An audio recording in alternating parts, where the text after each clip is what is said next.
Om Sadashiva Samarambam Shankaracharya Madhyamam Asmadacharya Paryantam Vande Guru Param Om. Namastê.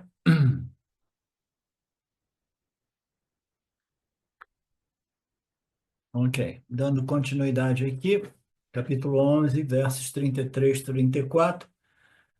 Então, seguindo aqui a contextualização do Swami. Nós vimos que a Juna pediu, eu quero ver você em sua forma cósmica, a totalidade de tudo, né? O Visvarupa Darshana, né? E aí a Juna, como muitas das pessoas, né, imagina, passou por aquela emoção maravilhosa. "Ah, você é uma divindade incrível, você é auspicioso, você é divino, você é isso, né? Tudo aquilo, uma admiração, né? Esqueci, maravilhamento incrível, né? Aí a segunda reação é a reação de muito medo quando ele vê que este Ishvara, em sua forma cósmica, devora todos os seres que ele cria. Ele cria, ele devora, ele cria, ele devora. Eu comecei a relaxar com essa coisa né, o que que eu como, o que que eu não como, porque eu vejo que é todo mundo vivendo do outro aqui, entendeu? É um come, todas as criaturas comem umas às outras aqui no meu quintal, né? Então, Ishvara está ali comendo tudo, né? Seja através de seres que comem outros seres, ou através da morte natural, a dita morte natural, ou através até mesmo de determinados assassinos adérmicos que gostam de infligir a dor e a morte aos outros, né? Então, de novo, ele passou por duas emoções, uma é uau, e a outra é o medo. Temor a Deus, temor a Deus, temor a Deus existe em essas escrituras religiosas, né? Por quê? Porque, no final das contas, as pessoas sabem que um dia elas vão morrer e elas vão ter que encontrar Deus e receber o julgamento final, né? E o julgamento, segundo o cristianismo, é brabo, né, Alexandre? Ele é o inferno eterno, o fogo do inferno eterno, ou o céu maravilhoso, né? Eterno também, que muitas pessoas dizem que se torna, depois de um tempo, muito entediante, né? Porque todo mundo lá dentro tocando música, aleluia, aleluia, aleluia, né? E não tem nem um rock and roll, não tem nada. Então, existem essas duas, né, apresentações, né? Quadros da situação, né? Então, mas existe uma terceira reação que não aparece aqui, né? Uma é de maravilhamento, a outra é de medo. Mas o Karma Yoga Maduro, o que que ocorre? Ele compreende este outro elemento dessa inteligência suprema, divina, maravilhosa, auspiciosa, que é destruir tudo aquilo que ele constrói, e ele aceita com gratidão, porque ele não quer viver em harmonia as leis de Deus, e a lei de Deus mais primordial que existe é tudo que é criado é destruído. Quando você compreende isso que é embutido, né, intrinsecamente na criação, tudo que aparece é sujeito ao tempo e é sujeito à morte. Quando você vê isso claramente, como é que você vai resistir? Se você resiste à morte, você está resistindo às leis do Dharma, você está resistindo ao Dharma. You understand? Você não está se harmonizando ao Dharma, você está lutando, brigando com o Dharma. Não é assim, Marcelo? O que que você acha disso? Né? Então, o Karma Yoga maduro, ele vai aceitar. E a terceira emoção seria o quê? A emoção de quê? De reverência, de gratidão pela oportunidade. Você me propiciou um nascimento num corpo humano e a possibilidade de cultural e kármica de entrar em contato com as escrituras védicas, as suas escrituras, de tal modo que eu tenha podido, né? Eu consegui, eu obtive crescimento, elevação espiritual, né? E agora eu estou aqui, né? Enfrentando a morte com a convicção de que tudo foi desenhado sob medida para favorecer um potencial crescimento espiritual desta alma individual, né? Então, deixar esse mundo como bom Kami Yoga é possível deixar assim com gratidão, com reverência, né, no coração, dizendo obrigado, Deus, obrigado, Deus. Eu não sei o que vai acontecer próximo, mas eu compreendi que isso é parte integrante de suas leis, né? Eu não vou ficar esperneando e dando chilique como as criancinhas dão no início das vidas, né? Então, este é o terceiro reação. Aí existe uma quarta reação, que é uma reação ainda mais de positiva indiferença, que é a reação do Yanni, né? Eu sei que tudo que é construído, sustentado, será destruído nesta ordem aparente, mas tudo isso está ocorrendo dentro de mim, inclusive você, meu Lorde, está ocorrendo dentro de mim. Aonde? Aonde? No estômago? Não, dentro da consciência, porque eu agora reivindiquei minha real natureza como consciência, tudo ocorre dentro de mim. Portanto, o meu vairagya, a minha despaixão, o meu não apego, a minha aceitação a tudo isso, ela vai a níveis muito mais profundos do que aquele nível de aceitação e de equanimidade do bom, maduro Karma Yoga. Você entende, Betânia?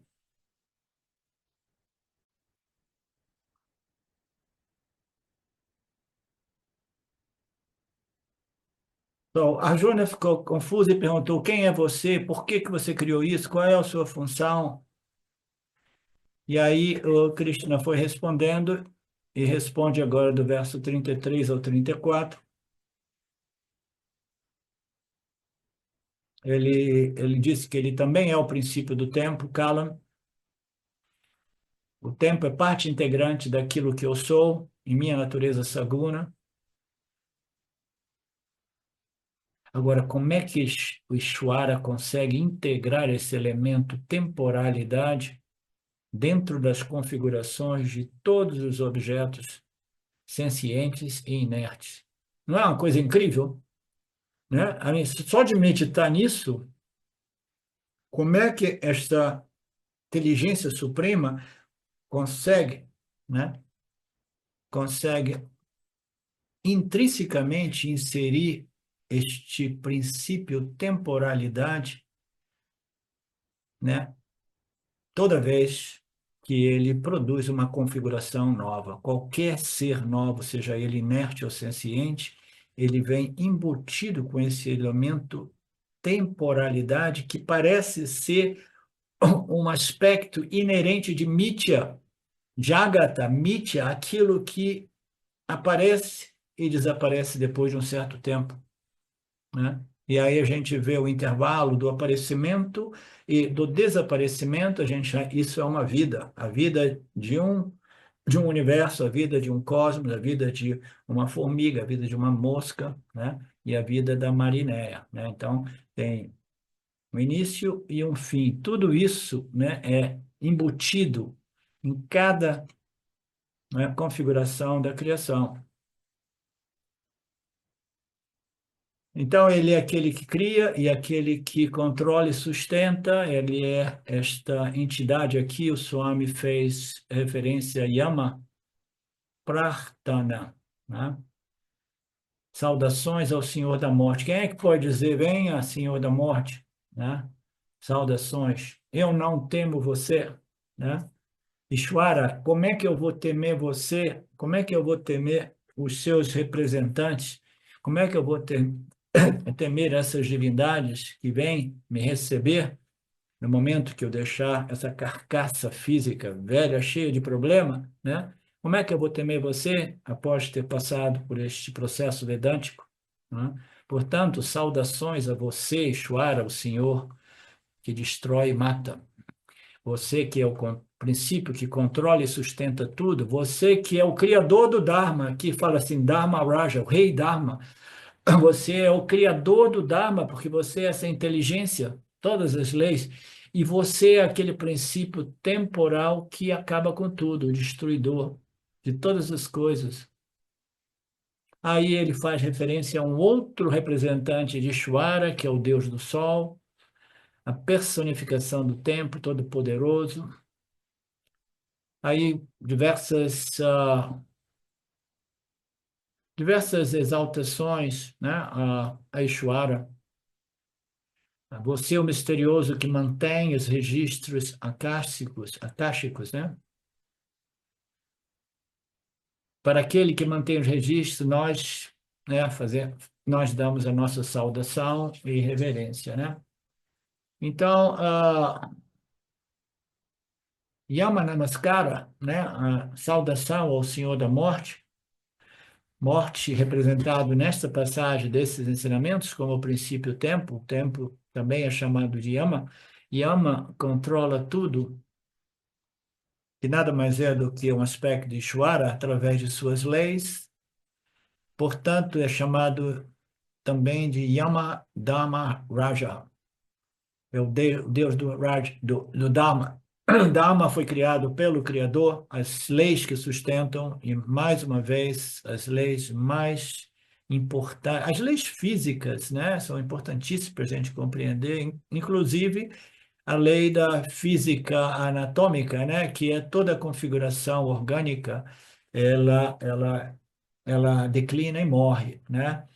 Mas a lei mais fundamental, do ponto de vista mental, psicológico, humano, é a lei moral, ética, kármica, né? Então, ele é, que em outras palavras, é as leis do Dharma, né? Então, você é o rei do Dharma porque você é o próprio autor dessas leis. Você produz esse universo e o sustenta com essas suas leis, né? Portanto, você Ishwara, você, Dharmaraja, você não é injusto. Eu não posso dizer que você é injusto. Você não conhece nenhuma injustiça. Você jamais foi injusto com ninguém, né? Essa é a visão de uma pessoa madura, de um Karma Yogi maduro ou de um Yani, né? Mas ainda assim permanece uma questão na mente, né, dos jivas, né? Quem é você? E Krishna recebeu essa questão de Arjuna e diz nessa passagem: eu sou de natureza Kala, o princípio do tempo, o Yama Tattva, princípio controlador. Então, eu controlo, eu crio, eu controlo, sustento e destruo. Então, ele disse: agora eu vou destruir todos os guerreiros, todos os soldados que estão presentes em ambos os lados do campo de batalha, né? Por quê? Porque o Parabada acabou. Acabou o Parabada de todos vocês, Arjuna. Portanto, quase todos vocês precisam deixar o corpo, de acordo com as minhas leis. Qual lei? A lei do karma, né? Arjuna apresentou suas questões. Quem é você? Krishna diz: eu sou isso e aquilo, eu construo tudo, projeto, sustento, destrói tudo, e agora é hora. Eu vou destruir todos vocês que estão aí em ambos os lados do campo de batalha, né? O Kalam chegou para vocês, o tempo chegou, o Parabada acabou, né? Todos vocês vão deixar o campo, deixar o corpo, né? De acordo com qual ló? A lei, as minhas leis. Eu já expliquei para vocês. Existe uma lei que é a lei do karma. O karma coletivo de vocês chegou ao fim, tá? Então eu vou botar fim a todos vocês, tá? A nível coletivo. Bom, acabar com todo esse conflito. Vocês não conseguiram paz, harmonia, né? Através da diplomacia, isso, aqui, vocês não conseguem viver em harmonia, né? Esses princípios, polarizados do bem e do mal, vocês não encontraram o equilíbrio, né? Então agora vou acabar com tudo. Então, assim, Bhagwan Ishvara teve que matar todas as pessoas de acordo com a sua lei, que é a lei do karma. Aí o Swami diz que Ishvara tem modos e modos de acabar com todos, né? Ele não necessariamente ele precisa dos seus jivas armados, assim, assado, fazendo revolução. Ele não precisa nada disso, né? Se os jivas eles não querem realmente sustentar e proteger o Dharma, Ishvara coloca fim ao campo de um modo ou de outro, né? Ele encontra outros meios, diz Swami Paramartananda. Ele é capaz de destruir com uma infinidade de outros meios o fator de Ishvara, Daivan, é a totalidade de todos os fatores operando no campo. E os fatores permanecem a ele sustentar ou até mesmo destruir tudo, né? Então, não pense que ele precise de de vocês ou de armas especiais, né? Ele tem diversos meios. Ele pode usar qualquer coisa para destruir, como nas palavras do Swami. E o Swami diz que Krishna está querendo dizer para Arjuna: olha, eu vou acabar com tudo, independentemente de você aceitar ser o meu instrumento de destruição ou não. Se você quiser aceitar ser o instrumento, isso vai ser ótimo para você. Mas por quê? Porque é o seu Dharma, é o seu Swadharma. Principalmente como general do exército do Dharma, se você fugir, você estará acumulando muito papa espiritual, né? Então, é no seu interesse você servir como instrumento meu e deixar que eu acabe com tudo isso. Se você aceitar, você receberá uma condecoração militar altíssima, né? Mahavira Chakra, o grande roda da bravura. É a segunda maior condecoração militar na Índia.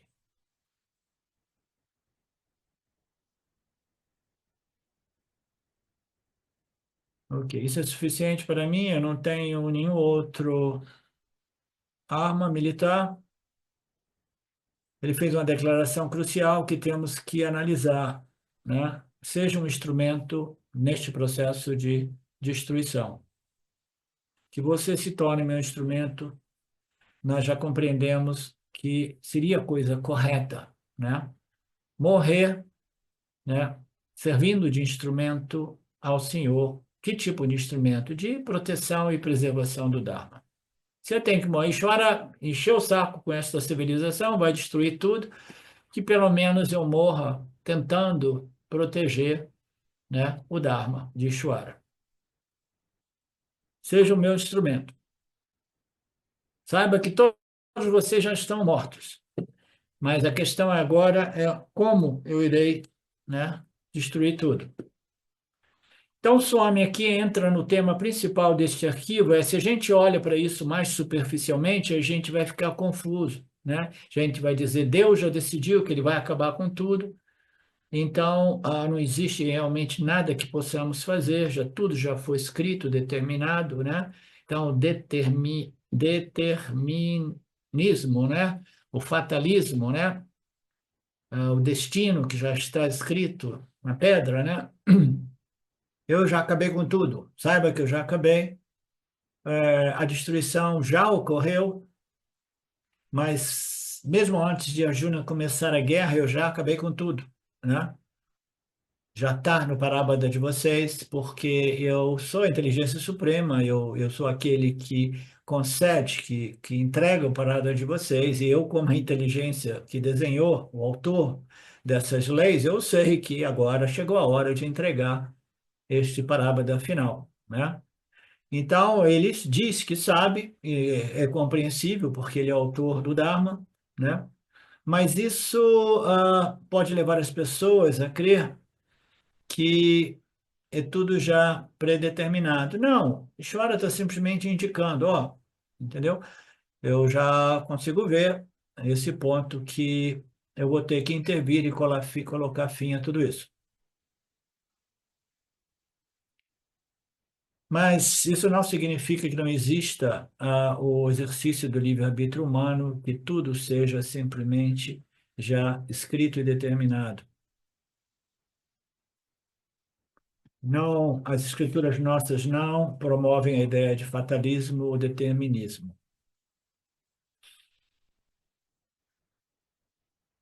E existe uma ideia também, né, duas ideias aqui. Um, ele está dizendo assim, ó, eu já acabei com tudo. Eu já determinei, o Parabada is over, é finito, tá? Eu vou acabar com vocês. Agora é a questão de como eu vou acabar com vocês. Aí ele fala do Nimitta Matram, que é seja um instrumento em minhas mãos, né? Então, dois conceitos. Um, eu já acabei com tudo, e agora você quer ser um instrumento ou não, né? E, de novo, essa ideia de que ele já determinou e que nós somos meros instrumentos nos dá uma ideia de que nós somos marionetes e que não somos dotados de livre-arbítrio, né? Essa é uma discussão filosófica eterna. Existe livre-arbítrio? Não existe livre-arbítrio? Né? E é muito simples, né? E hoje vai ficar muito mais claro, eu espero, para a maioria de nós, né? Ishvara é o controlador final e também temos a palavra Kapata Nataka, um mestre de jogo hipócrita. Bhagwan segura as cordas das marionetes em suas mãos e as movem, etc. Essas são as linhas. Todas essas linhas também podem ter determinadas utilidades. Esse conceito também pode ter as suas utilidades, tá? Então, o Swami está dizendo aqui o fato de Ishvara, ele determina o parábada de todos nós, e quando ele determina, esteja ele já manifesto em processo de manifestação, não existe modo que nós possamos reverter aquela manifestação de parábada, né? E o outro é que nós somos instrumentos do Senhor. Então, esses dois conceitos, né, Swami diz que também pode ser utilizados de modo útil, né? Esta ideia de fatalista e de determinismo, né? Nós temos que ter muito cuidado ao ler isso, porque existe algum aspecto utilitário nesses dois conceitos.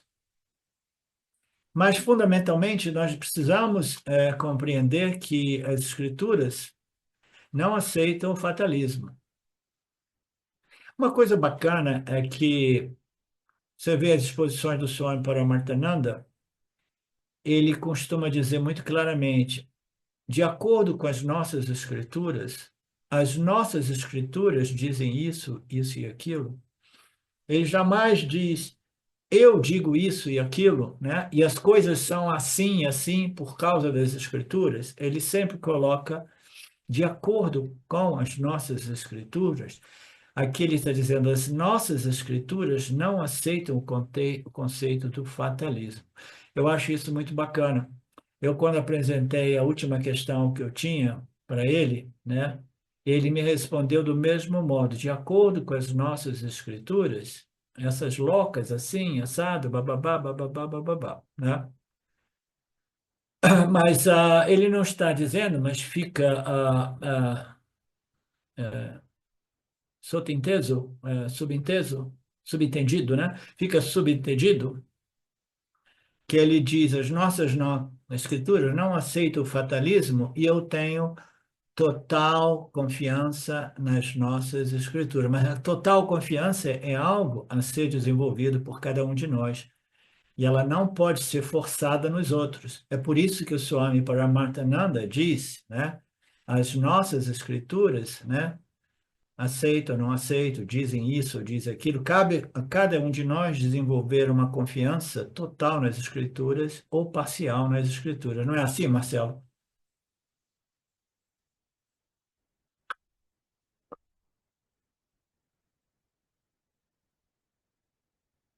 A maioria de nós desenvolve uma confiança parcial e é natural.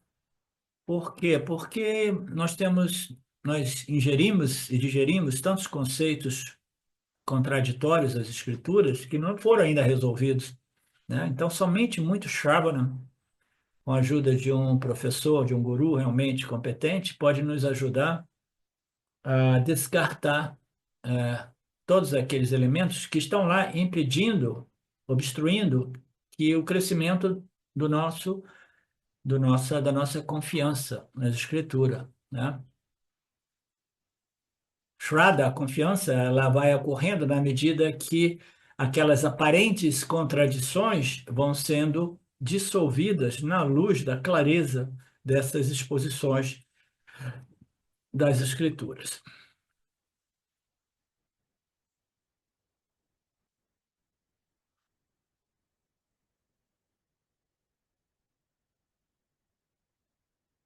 Saibam que as nossas escrituras rejeitam a ideia de que os jivas são somente marionetes na mão do Senhor. Nossos marionetes, dizer que somos marionetes significa que nós não temos livre-arbítrio. O que é um fantoche, o que é uma marionete? É alguém que é manipulado por outra pessoa e que não tem mais nenhuma escolha que não seja a escolha do manipulador, tá? Então, o exercício do livre-arbítrio já dá muito tempo, dá séculos neste planeta, eu diria, está sendo ameaçado através daqueles que estão sempre mais profundamente interferindo na escolha, no livre-arbítrio humano, né, tentando manipular a percepção de realidade através da informação, da mídia, da educação, de tal modo que as pessoas sejam controladas como marionetes. Isso é um fato, eu tenho dito já do início de 2020 que essa é uma guerra contra a humanidade, é uma guerra contra Deus, e Deus precisa ser compreendido como a lei, uma das leis, um dos aspectos da criação que é o mais elevado, que é o livre-arbítrio humano, a inteligência humana. A inteligência humana está sendo suprimida, gradualmente cancelada, à medida que esses controladores manipulam a nossa capacidade de discernimento, a mente crítica, né? O controle da mente, a engenharia social, né? Mas esse é um outro assunto. Sei que vocês não gostam disso, mas é uma guerra realmente contra o livre-arbítrio humano. Eu comecei a dizer isso 5 anos atrás. Essa é uma guerra que visa destruir o livre-arbítrio humano e está tudo sendo cada vez mais provado que este é o fato. Mas, fundamentalmente, nós temos sempre uma faísca de inteligência, de livre-arbítrio, de capacidade de discernir, né, e até mesmo compreender o modo qual o nosso livre-arbítrio, a nossa capacidade de escolha está sendo comprometida através da propaganda, da manipulação. Controle a narrativa e você controla a percepção de realidade das pessoas que foram controladas pela narrativa. Portanto, o livre-arbítrio existe sim, as escrituras aceitam e dizem e provam que nós temos escolhas de momento a momento. Portanto, a teoria do fatalismo precisa ser rejeitada por todo vedantino sério que queira realmente obter esta sabedoria espiritual, tá? Se a gente aceita o determinismo, né, o fatalismo, então a gente está num nível, mas o mais incrível, né, mais uma vez, né, conectado com aquilo que a Betânia disse, que eu conheço alguns vedantinos, anos estudando comigo, que ainda assim, de vez em quando, querem discutir que não existe livre-arbítrio, não existe escolha, né? Então, este é um tema profundo, sutil, leva tempo para a gente compreender, e essa exposição desses dois versos, né, vai esclarecer ainda mais o modo qual existe a escolha, existe o livre-arbítrio, né, e o modo qual existe também a bênção do Senhor, né, que irá determinar, entregar os nossos parábadas assim como nós os merecemos, né?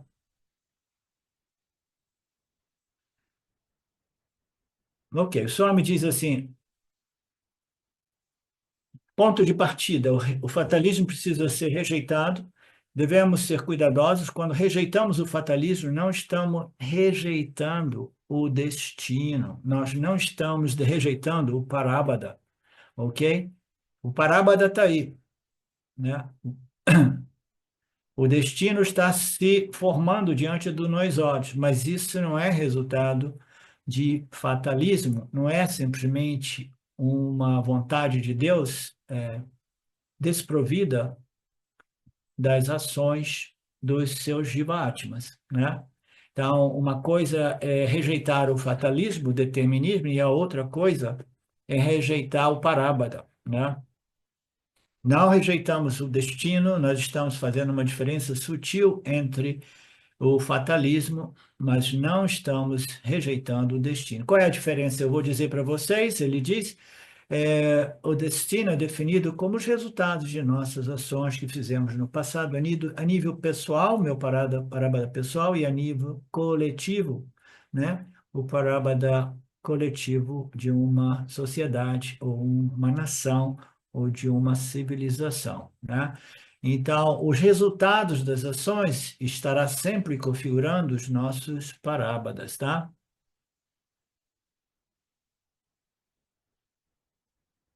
E tudo isso é com base em ações passadas que envolvem ações também de nascimentos anteriores. Todos esses resultados frutificam, né? Todos esses resultados são chamados de destino, ou, em outras palavras, parábada, né? Ok? Ficou claro até aí? Fagundes, ficou claro ou não?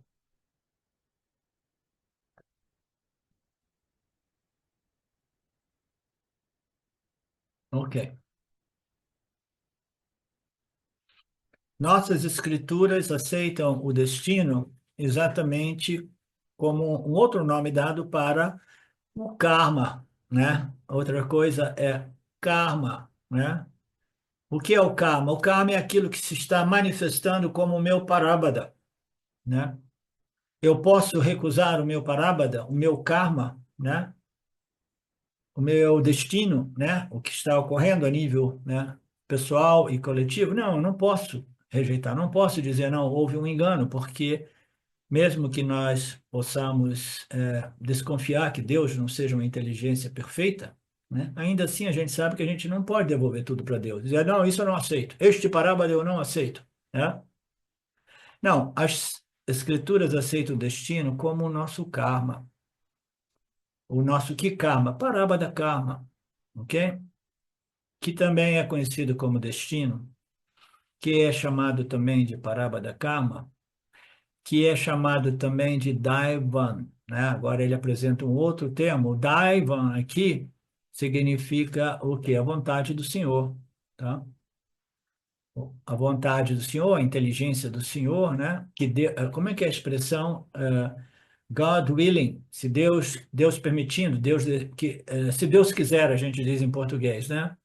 É o querer de Deus, é a determinação de Deus, né?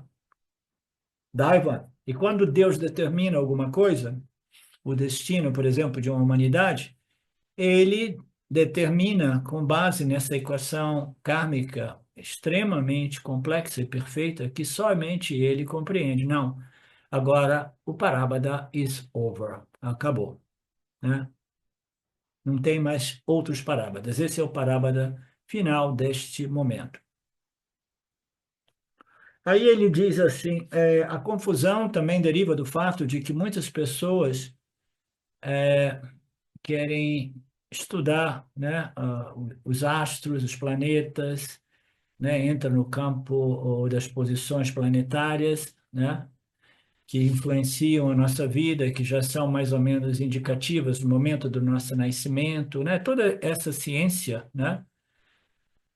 Então, os planetas, eles não influenciam a nossa vida. As estrelas não influenciam a nossa vida. O Sol não influencia. Então, o que influencia? O nosso karma. A gente chega aqui com o nosso parábola da karma, né? O que é o parábola da karma? Os resultados de todas as nossas atitudes, pensamentos, ações, respostas, tudo aquilo, ele vai se manifestando, mas aí chega um ponto que o corpo físico ele não segura a onda e ele sai fora da carcaça velha, né? Ou da carcaça jovem, né? Aí quando ele sai no sistema kármico daquela alma individual, tem um monte de parábola ainda para ser manifestado, para ser frutificado. Aí é dito, nossas escrituras dizem que nós vamos em algumas ordens, se esses parábolas que agora são denominados tecnicamente sanchitas, eles são de natureza mais dármica, mais satívica.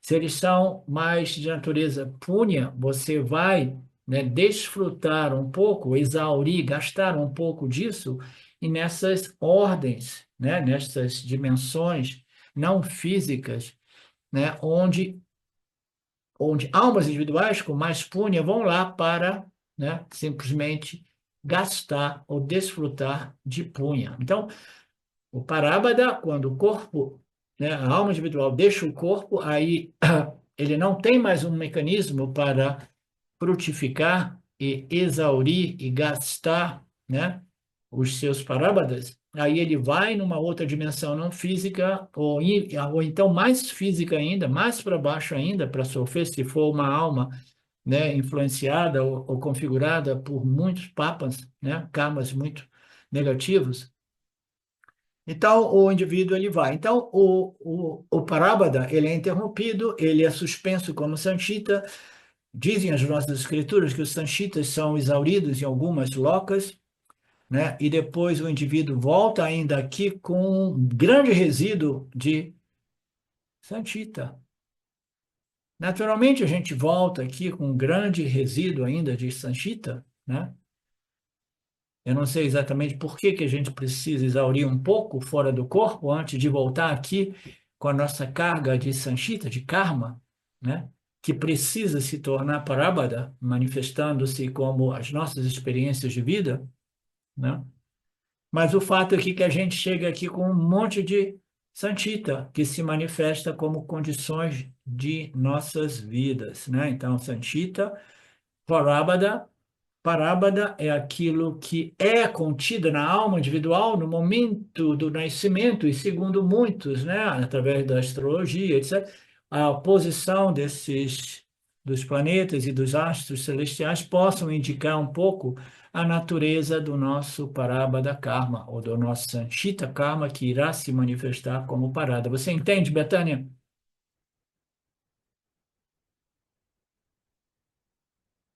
Nunca dizemos que os planetas determinam as nossas vidas. Os planetas não determinam ou influenciam nossas vidas? Então, o que que influencia o nosso karma, o nosso parábada karma? E o parábada karma, ele é indicado nas posições planetárias do momento do nascimento, tá? Aí o Swami faz uma analogia aqui, né, que o medidor de combustível de um carro, ele não contém realmente o combustível, ele só indica o nível, né, de combustível que você tem no seu carro, né? Então são duas coisas distintas, né? A posição dos planetas e das estrelas não determinam, mas indicam a qualidade do seu Prarabdha Karma. Você entende tudo isso, né, Mariné?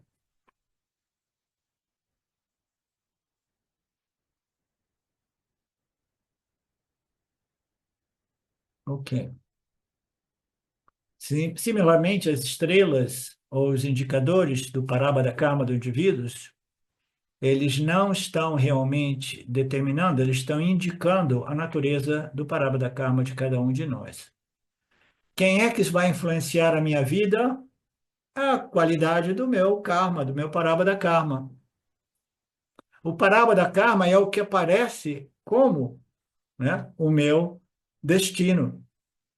Mas só que esse destino não é uma coisa fixa, porque em Mitya tudo se modifica de momento a momento, de acordo com as respostas de cada alma individual, uma vez nós estejamos interagindo com o campo dármico, né?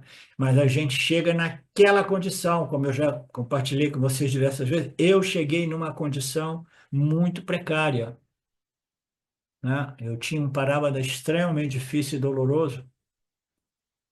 Eu tive que trabalhar muito. Uma das coisas que o James, na época, disse para mim, que ele, uau, eu nunca vi uma alma que passou por tanto processo de purificação e elevação, sair daquele nível de Parabada, né?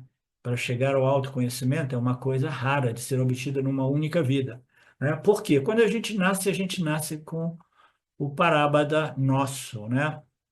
Mas ainda assim, no meu caso, existia uma Vassana, um Parabada, que era uma desilusão total a respeito das coisas deste mundo. Por isso que eu abandonei minha profissão já no início, né? Então, o sofrimento, às vezes, vem acompanhado com um vairagya que é reforçada pelo sofrimento e diz, não, isso não é para mim, eu tenho que buscar um outro caminho. Qual é a diferença entre parábada e fatalismo? De acordo com as nossas escrituras, parábada ou destino é um dos fatores que influenciam a minha vida. Naturalmente, eu cheguei com o meu parábada, eu poderia ter me tornado um alcoólico, um drogado, né? Um criminoso, né? Poderia ter, né, pego diversas linhas temporais e destruído a minha vida neste nascimento, né? Potencial existia lá, mas alguma coisa, né, determinou. algumas vassanas ou parábadas, impressões, né, espirituais, evitaram isso. O destino, a qualidade do parábada, nossa, é um dos fatores que influenciam o meu destino, a minha vida, né? O parábada não é tudo.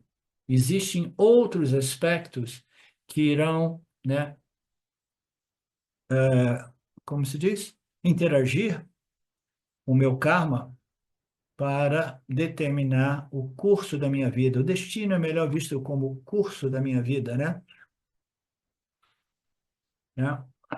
O parábada sozinho não determina tudo.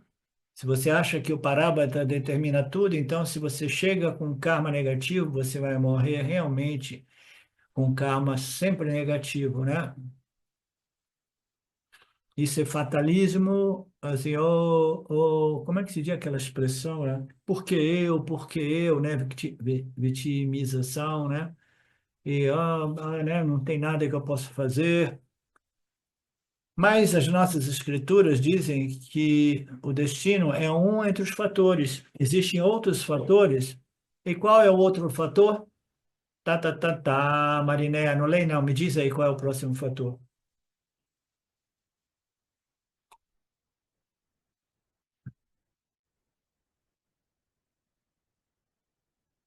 O livre-arbítrio? É o exercício do livre-arbítrio, né?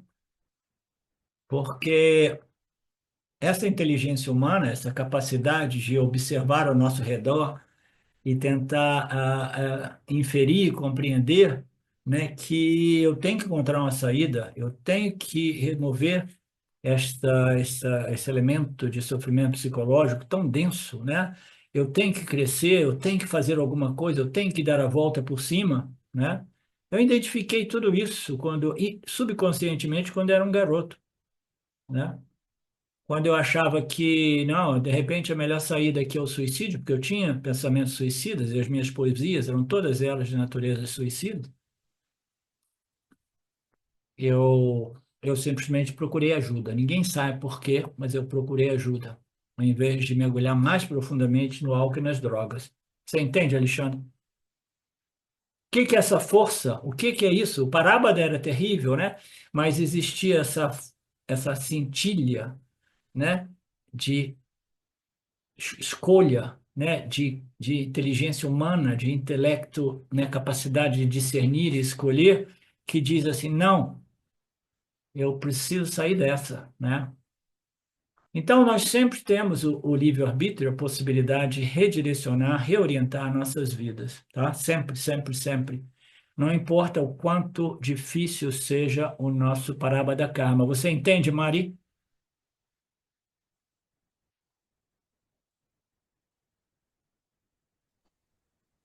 Oi, professor. Sim, tranquilamente. Obrigada. Ótimo.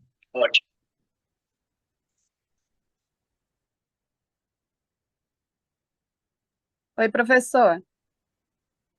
Diga, Betânia. É, uma dúvida, né? Quando fala, né? O destino é um dos fatores, esse Parabada Karma que aparece, né, no momento em que eu nasço, é um dos fatores, o livre-arbítrio é outro fator. É, a chegada do Vedanta na minha vida é um Parabada Karma, e a decisão de permanecer com esses conhecimentos é o meu livre-arbítrio. Eu poderia dizer assim, ou o quê, sabe? Porque não é para todos que chega. Então, a minha dúvida, assim, porque essa Não, composição. muito bem colocado. Então, no caso, né, do Vedanta, chegou na vida da Betânia, isso é uma manifestação de um parábada dela, né? O karma espiritual dela, vassanas espirituais que a conduziram ao Vedanta, né? Mas como nós sabemos, o Vedanta não é fácil, requer muita determinação, esforço, né? E integridade intelectual para você permanecer no processo, né, até o fim, né? Então, a força de vontade, que muitas vezes é uma expressão do livre-arbítrio humano, né, é o outro elemento que permitiu a Betânia de ficar, né, permanecer neste processo que conduz a moksha, né? Então, é exatamente ótima ilustração, tá? Uma coisa é karma e outra coisa é o exercício do livre-arbítrio, né? Você poderia ter decidido em alguns momentos, desde o início deste processo, 5, 6 anos atrás, de dizer assim, não, não, eu vou voltar para outra filosofia, eu vou voltar para o samsara, eu vou casar e ter filhos, né? Então, mas você, né, através do exercício do seu livre-arbítrio, você decidiu permanecer no processo. Bom exemplo.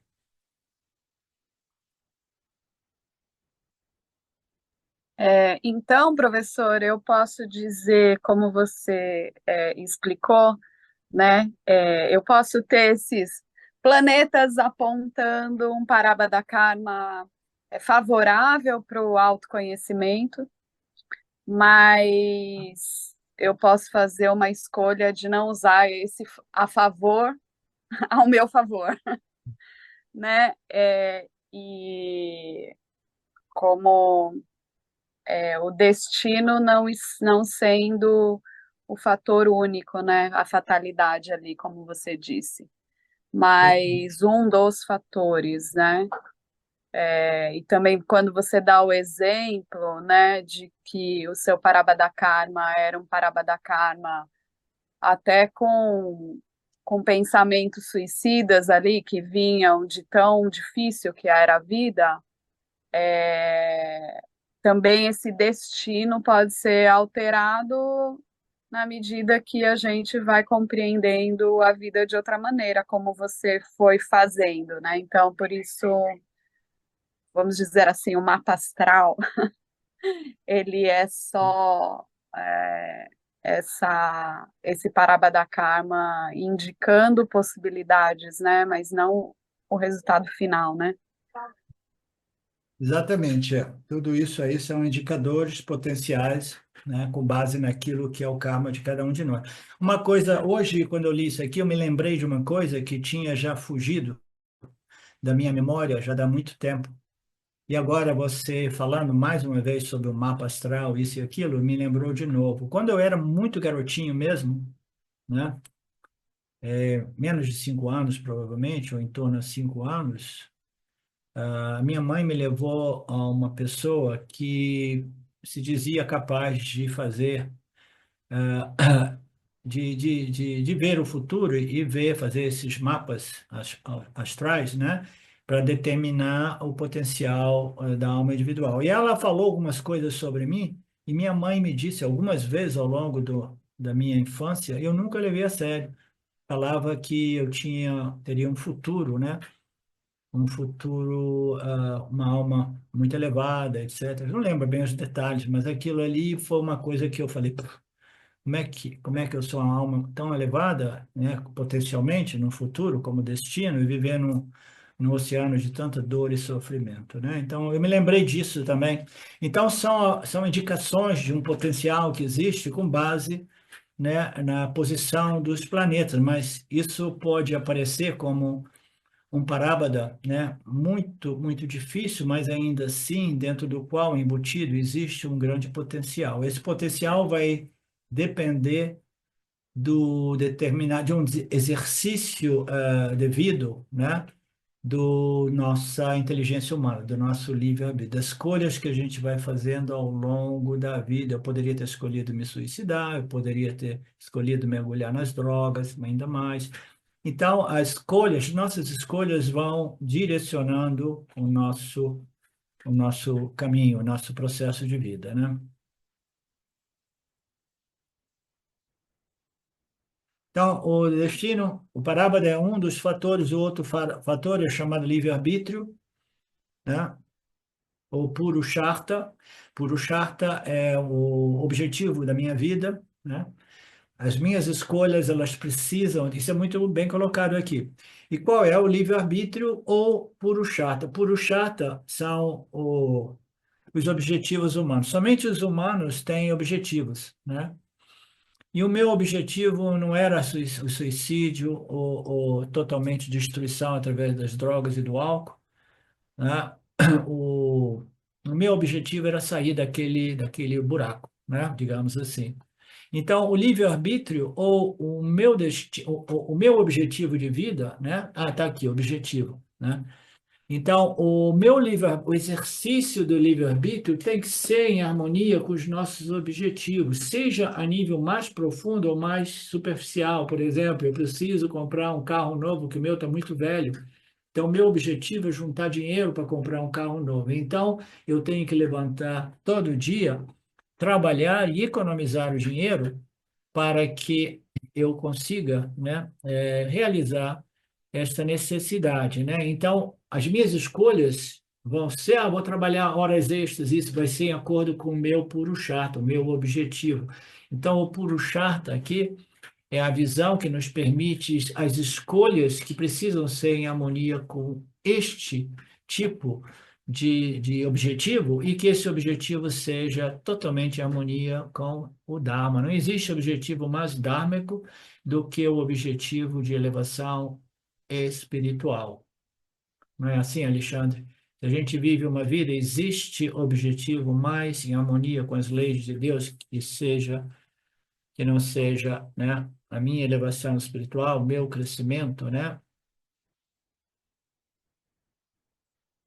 Então, moral da história: se o destino e o livre-arbítrio se encontram juntos, são eles que definem o meu destino, né? O meu futuro, né?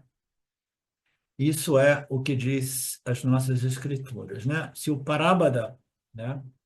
O Parabada, o meu karma e o meu exercício do livre-arbítrio de momento a momento juntos irão redefinir as minhas linhas temporais ou as orientações da minha vida, né, que podem ser ou para cima ou para baixo, tá?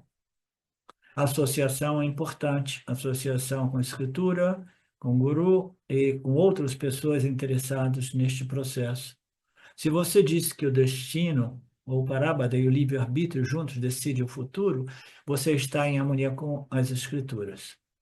Se você diz que somente, né, o destino decide tudo, ou somente Ishvara já escreveu, já determinou tudo, você está sob o efeito do fatalismo e você muito provavelmente viverá um estilo de vida extremamente tamásico, sob o efeito de uma atitude de, como se diz? Vitimização, né? Vitimização. Não tem nada que eu possa fazer, eu sou vítima deste mundo, né? Quantas pessoas se acham vítimas desse mundo e querem compensação, querem que Deus possa compensá-las, quer que o Estado possa compensá-las, né? E o Estado até utiliza esse comportamento, essa mentalidade de vitimização, né? Quais são os problemas se você aceitar essa teoria? Suponha que, digamos, que tudo é decidido somente por Deus, a vontade de Deus, nós somos somente instrumentos do Senhor. Existem muitos problemas nessa teoria, mas existem algumas vantagens. Vantagens pequenas, mas existem. Aí o Swami diz, a gente, primeiro, a gente não vai ver os problemas de você viver uma vida, né, fundada no fatalismo, né, determinismo, né, no destino, né, já foi destinado. Mas ele diz, primeiro vamos ver os problemas, antes de ver os problemas, existem isso veremos primeiro, as vantagens nós veremos, depois nós vamos ver os problemas, tá? As vantagens, em teoria, são essas. Você não precisa assumir nenhuma responsabilidade pelo seu Parabada Karma, né? Você não precisa assumir responsabilidade por tudo aquilo que você fez no passado, né? Então, ações passadas, você não assume responsabilidade. A manifestação do seu parábola, você não aceita responsabilidade, né? Tem um caso na minha família, lá no estado da Bahia, muito curioso, né? A minha irmã, prima, mas é irmã de criação, ela teve um karma muito difícil e marido alcoólico, abusivo, etc, etc, mas filhos com grandes problemas psicológicos e um está se destruindo já há décadas com drogas e acabando com a vida da mãe também. A mãe não consegue se livrar do filho, naturalmente, tem um gancho lá entre os dois. E uma vez a minha irmã pediu para me falar com ele, para ver se eu podia ajudá-lo, né, com um pouco de luz, sabedoria, né? E o cara simplesmente me disse: não, não, não, eu faço o que eu faço principalmente para fazê-la sofrer, porque se eu estou nessa é por causa dela e do meu pai. Ele colocou isso claramente, porque às vezes a gente vê esse comportamento a nível mais subconsciente, mas ele conscientemente diz: não, não, ela tem que sofrer porque eu estou sofrendo por causa dela e do meu pai. Não que seja livre de qualquer elemento de realidade, mas é a entrega total da minha capacidade de responder, né, ou de exercitar o meu livre-arbítrio de modo inteligente a sair daquele buraco, né? Eu estou entregando de vez o livre-arbítrio. Então, esse é o momento que o indivíduo, entregando o livre-arbítrio, vocês podem ter certeza de que, de acordo com as nossas escrituras, uma alma individual que entrega o livre-arbítrio, ela não vai nascer como ser humano, mas vai nascer como um outro animal, sem a possibilidade de escolha consciente de suas ações. Tá? Então, assumir a responsabilidade, você não precisa, porque você acredita no fatalismo. Tudo já foi escrito antes. Como diz o ditado, Swami adora essa passagem, eu também gosto muito, né? A gente comete muitos erros na vida e é muito humano, é compreensível. Mais humano ainda é você encontrar alguém para colocar a culpa, né? E as pessoas que vivem sob efeito do determinismo, né, fatalista, né? Elas colocam a culpa no pai, na mãe, na sociedade, no Estado e até mesmo em Deus, o Criador, né?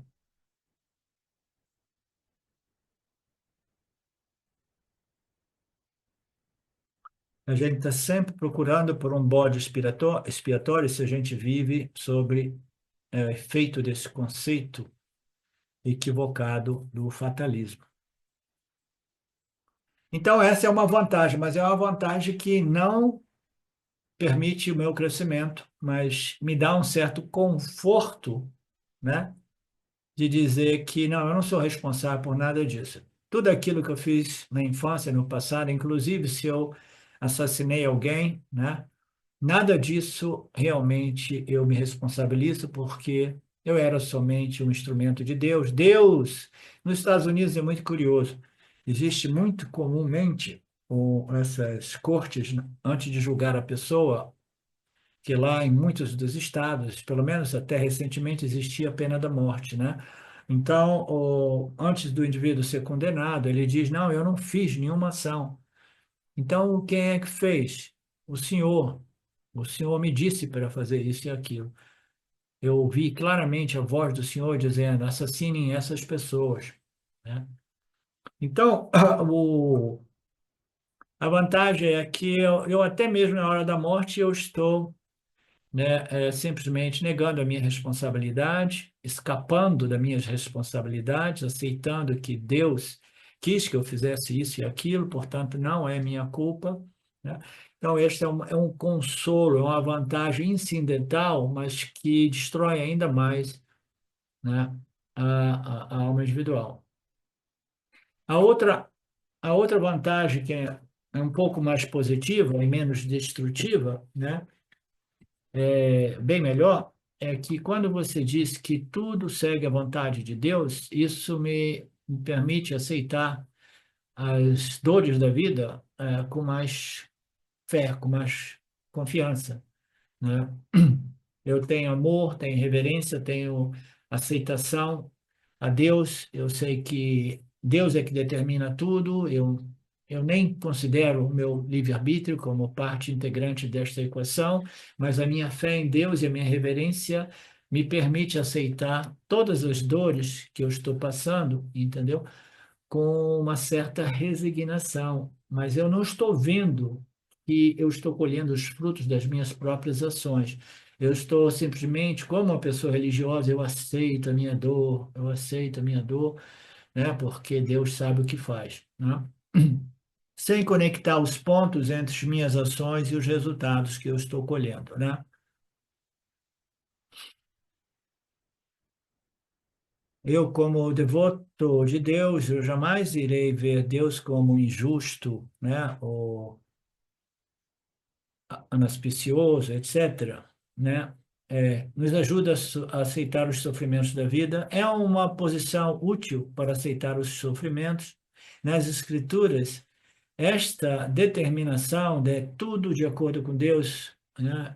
Deus, God willing, Ishvara willing, se Deus permitir, né? Isso e aquilo, se Deus quiser, ele, né, e nós somos instrumentos. Esses conceitos são utilizados temporariamente, né, adyaropa, apavada, temporariamente para permitir ao indivíduo aceitar as dores da vida. Você entende, Mariné? Então, este é uma vantagem mais positiva. Aí, quando diz assim, mas por que que Deus me deu uma vida com tanto sofrimento?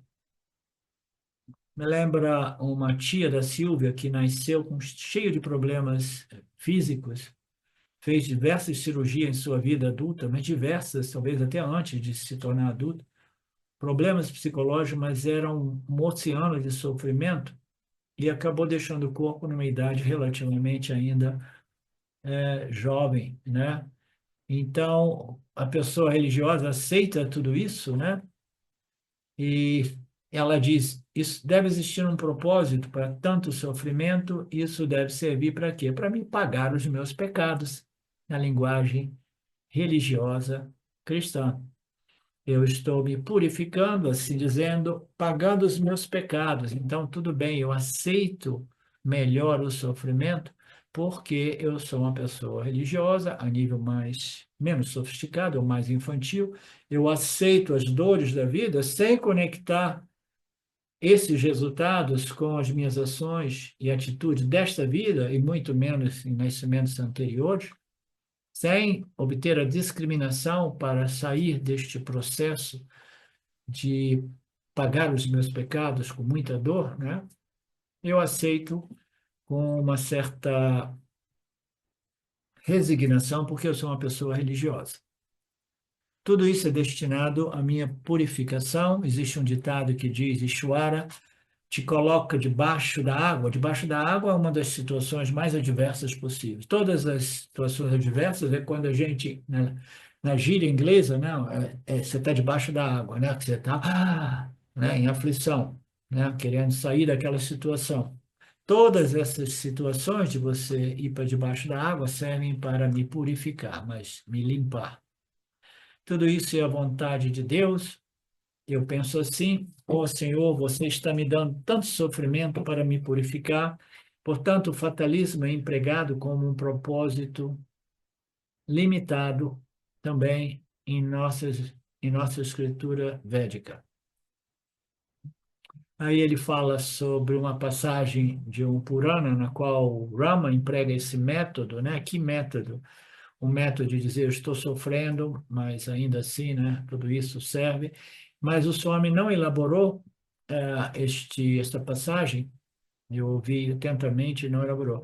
Ele vai pela floresta e seu irmão mais novo, Lakshmana, está fumegando de raiva. E ele diz: quero cortar a cabeça of the old man. O Swami não ilustrou exatamente quem é esse, este old man, né? O velho. Mas não importa, é uma atitude, né? A essência do apontamento aqui é que até mesmo divindades, neste caso, o próprio Rama emprega esse método em determinadas circunstâncias, né? Mas eu não conheço este Purana para compreender o contexto deste exemplo. Não negligencie os seus deveres para com os deuses e para com os seus ancestrais. Então, isso aqui é muito ligado ao que esse exemplo do Swami, não negligenciar os seus deveres, até mesmo com os deuses e os seus ancestrais. Veja sua mãe como uma deusa, o seu pai como um deus, o seu professor como um deus, que teu convidado seja para você um deus. Então, veja todos os seus irmãos, né, os seus vizinhos, como Ishwara, né, manifesto como Jivatma, né? Eles estão todos fora. Lakshmana é tão selvagem quando uma pessoa é tão selvagem, incapaz de aceitar a situação sem escolha, temporariamente, este conceito é aplicado com frequência. Então, Lakshmana é o irmão que estava tão enraivecido, emburrecido, selvagicamente, né? Incapaz de aceitar uma determinada situação. Aí, aparentemente, Rama aplicou este conceito de que tudo isso serve para a sua purificação. Mas fala como fatalismo, mas um fatalismo temporário com o objetivo de purificar. Mas devemos lembrar que nas escrituras do Vedanta e do Gita, para aqueles que querem um conhecimento mais profundo, né, embasado numa investigação mais profunda, o fatalismo precisa ser rejeitado.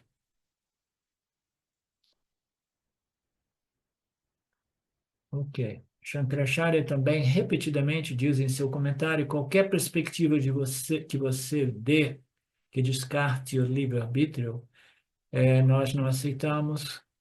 Qualquer conceito, qualquer interpretação não é aceita por nós. Gostos e desgostos estão fadados a existir em relação à dualidade, sujeito e objetos, que conectam os órgãos dos sentidos, né? Deve-se não ficar sob o controle desses gostos e desgostos, porque eles se tornam os seus inimigos, né? Então, aqui, dentro desse contexto, ele trouxe essa passagem do capítulo 3, famosa, né? Que diz que os órgãos dos sentidos, devido aos nossos gostos e desgostos, eles conectam, né? Naturalmente, os seus respectivos objetos, e isso é natural, mas você precisa ser o mestre, né, desses desejos e não o escravo, senão você será totalmente escravizado, né?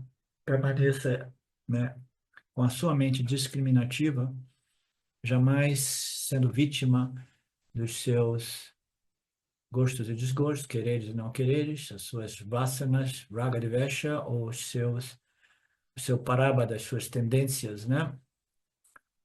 So, faça o exercício devido do seu livre-arbítrio, né? E não caia, né, de modo totalmente irracional no controle dos seus ragas e dveshas. Esse é o ponto aqui. Então a gente para por aqui, Marcelo. A gente volta amanhã, ok? Om Purnamada Purnamidam Purnamudachyate Purnasya Purnamadaya Purnamevavashishate. Om Shanti Shanti Shanti. Om Namaste.